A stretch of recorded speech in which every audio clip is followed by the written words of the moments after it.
आज जो है अभी कल भी दरअसल संचारी रोग अभियान हम लोग वर्ष में 3 बार चलाते हैं और उससे जो संचारी रोग हैं, जो मच्छर जनित रोग हैं, उनमें कमी तो आई है, लेकिन इधर कुछ दिनों से डेंगू के मरीज बढ़े हैं। हमने अपने जो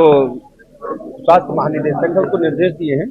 तत्काल जितने भी ऐसे केसेज आ रहे हैं उनके आसपास मोहल्लों में जांच कराएं और जो सीएमओज हैं और चिकित्सा अधिकारी हैं ऐसे मरीजों को भर्ती करें अगर आवश्यकता है, और 10-10 बेड सभी अस्पतालों में आरक्षित करके डेंगू से निपटने के लिए काम करें। अच्छा, कुछ खास कफ के बारे में आज बहुत हाँ, मुझे जानकारी मिली है अपने देश के बाहर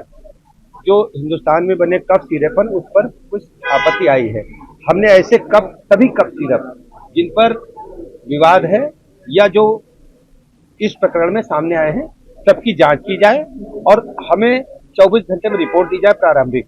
और हम 3 दिन में विस्तृत रिपोर्ट मांगे हैं। हम किसी भी स्थिति में उत्तर प्रदेश में सरकार किसी भी स्थिति में ऐसे किसी कफ सिरप को अलाउ नहीं करेगी जो स्वास्थ्य के लिए हानिकारक है। दवाइयों को जैसे हम लगातार सभी हॉस्पिटल्स में जाते हैं, हमारी सरकार लगातार उच्च कोटि की चिकित्सा के साथ दवाइयां भी निःशुल्क दे रही है और प्रयागराज में कोई कमी हम होने नहीं देंगे।